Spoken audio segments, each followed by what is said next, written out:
वीतरागी होना है अपने को। वीतरागी कैसे हुआ जा सकता है, सोचो बात। वीतरागी होना है ना अपने को, अपन वीतरागी नहीं है, अपने को वीतरागी होना। कैसे हो सकते हो वीतरागी, बताओ क्या उपाय है वीतरागी होने का? वीतरागता के विरुद्ध है राग देश। वीतरागता के अपोजिट क्या है? राग देश। तो ये राग देश क्यों होते हैं? हमें जो राग देश होते हैं, क्यों होते हैं राजेश जी? आपको राग देश होते क्यों होते हैं? तो टोडामल जी साहब की भाषा में कहो तो पर पदार्थ इष्टनिष्ठ भाषित होते हैं, बराबर। एक बात, ये तो टोडामल जी की भाषा है। अब मेरी भाषा सुनो। तुम्हें अपने अंदर कमी दिखाई देती है, तुम अपने को परिपूर्ण नहीं मानते, तुम अपने को कहीं ना कहीं दीनहीन मानते हो, और जैसे ही अपने को दीनहीन मानते हो तो पर पदार्थ इष्टनिष्ठ भाषित होते हैं। इतना ऑपरेशन नहीं किया टोडामल जी ने, ख्याल में है ना? ये पर पदार्थ इष्टनिष्ठ भाषित होते क्यों हैं? कि मिथ्यात्व के कारण। तो भाई शास्त्रीय भाषा है, काय के कारण? और इस भाषा में समझाना बहुत बड़ी गलती है, तुम कभी नहीं समझते। ख्याल में है ना? काय के कारण होते हैं इष्टनिष्ठ भाषित? मिथ्यात्व। मिथ्यात्व क्या है? उल्टी मान्यता। जो निपटा दिया केस, अरे ये ऐसा नहीं है। अब अपनी भाषा में समझो, पर पदार्थ इष्टनिष्ठ भाषित क्यों होते हैं? क्योंकि तुम अपने को परिपूर्ण नहीं देखते, तुम अपने को कमजोर देखते हो, अपूर्ण देखते हो, मनुष्य देखते हो, ख्याल में है ना? शरीर वाला देखते हो, संयोग वाला देखते हो। और जब इतने वाला देखते हो तो इसमें 100% कमी है। तो कमी है तो वो कमी किसी पर पदार्थ से पूरी करना चाहते हो, तो जिससे वो पूरी होने की संभावना है वो इष्ट भाषित होता है, और जो उसमें बाधा दे वो अनिष्ट भाषित होता है। देखो इष्ट अनिष्ट खत्म, खड़े हो गए। नहीं समझ में आया? अपने को शरीर देखा तो शरीर फिर कैसा होना चाहिए? रोगी के निरोगी? निरोगी। शरीर रूप देखा तो शरीर कैसा होना चाहिए? निरोगी। तो निरोगी होने के लिए जो जो सामग्री इष्ट है बस उससे राग हो गया। जड़ी बूटियाँ बढ़िया औषधि है, बहुत अच्छा है साहब, किसी ने बता दिए खाने में बहुत नुकसान करता है, तो क्या हो गया? हटाओ इसको, हटाओ, द्वेष हो गया, और ये ले आओ, ये बढ़िया है। तो जैसे ही अपने को शरीर देखा तो शरीर संबंधी जो कुछ भी पर पदार्थ इष्ट और अनिष्ट है ही नहीं। समझ में आया? है ही वो। तो कैसे? अगर ठंडा पानी पी लो केले के ऊपर तो क्या हो जाएगा? खांसी जुकाम हो जाएगा। अनिष्ट है, उस शरीर से उसकी प्रकृति मैच नहीं करती। ख्याल में है ना? सुबह खाली पेट अगर कोई औषधि खा ले गरम गरम तो बहुत तकलीफ हो जाएगी, तो उसके खिलाफ है। तो जब अपने को शरीर देखोगे, अब देखो गजब की बात समझा रहा हूँ, 1 मिनट में समझ में आ जाएगा जीवन का रहस्य। अपने को शरीर रूप देखोगे तो पर पदार्थ इष्टनिष्ठ भाषित होते हैं। अब देखना ध्यान से। अब तुमने अपने को पति देखा, क्या देखा? पति। तो पति काय के अपोजिट है, माने किसके साथ के बनना है? पत्नी के। तो वो पत्नी में कैसे भाषित होगी? फिर वो इष्टनिष्ठ भाषित होगी। तुमने अपने को पिता देखा, फिर वो बच्चों को जो सामग्री अनुकूल होगी उसमें इष्ट होगा, जो बच्चों को प्रतिकूल होगी वो अनिष्ट होगी। ऐसे ये सारा जीवन तुम जितना जितना अपने को पर्याय दृष्टि से देखते हो, संयोग की दृष्टि से देखते हो, अपने आप ही पर पदार्थ इष्टनिष्ठ भाषित होते हैं। अब उसका अब आगे चलो, अब कोई सम्यक दृष्टि है।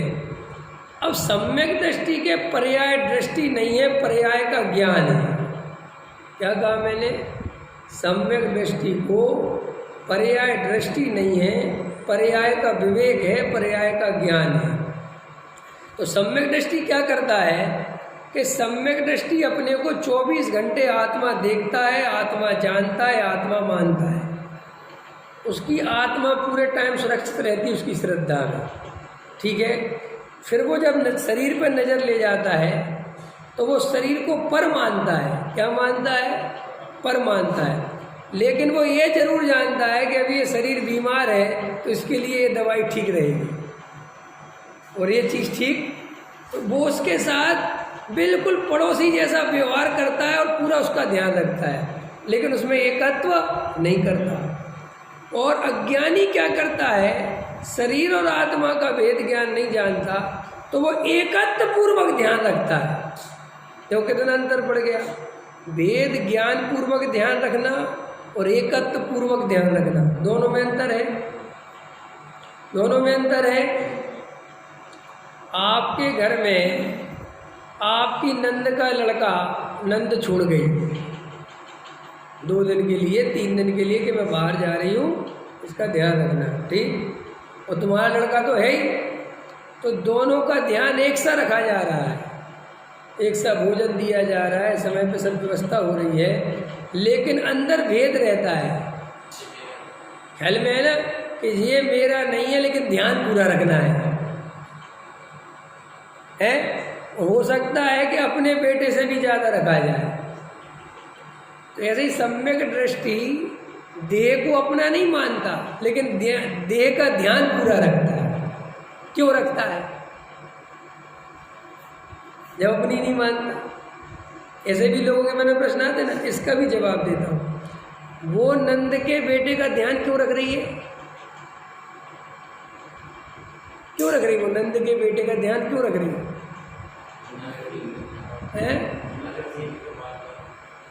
नंद के बेटे का ध्यान क्यों रख रही वो लेडीज?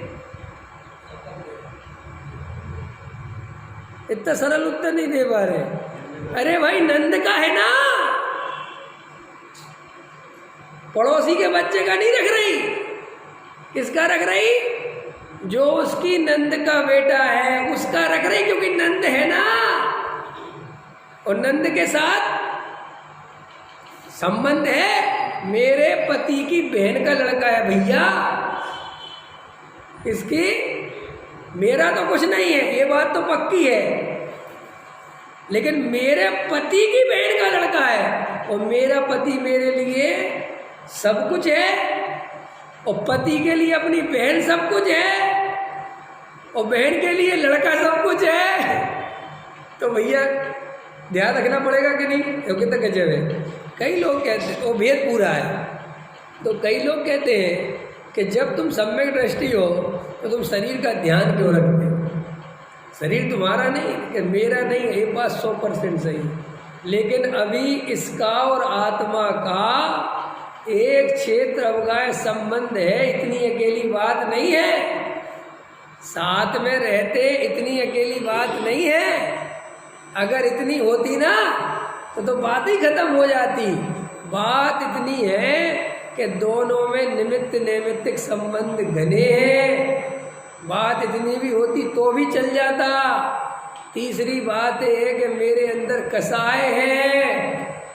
क्या है? मिथ्यात्व तो चला गया, अनंतानुबंधी तो चली गई, लेकिन अप्रत्याख्यानावरण तो पूरी है। तो अप्रत्याख्यानावरण पूरी है तो क्या होगा कि अगर यहाँ पे जल जाऊंगा तो क्या होगा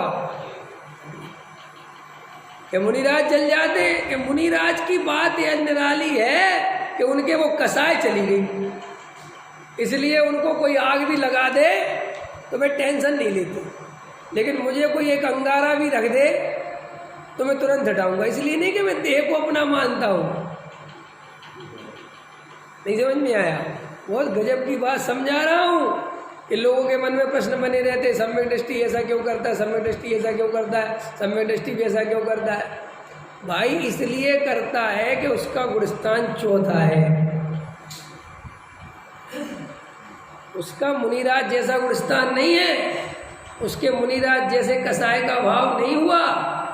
सम्यक दृष्टि को देह और आत्मा का भेद ज्ञान तो हो गया, देह और आत्मा अलग अलग है ये तो पक्की बात समझ में आ गई, अनुभव में भी आ गई, लेकिन अभी देह के साथ जो राग है वो नहीं टूटा।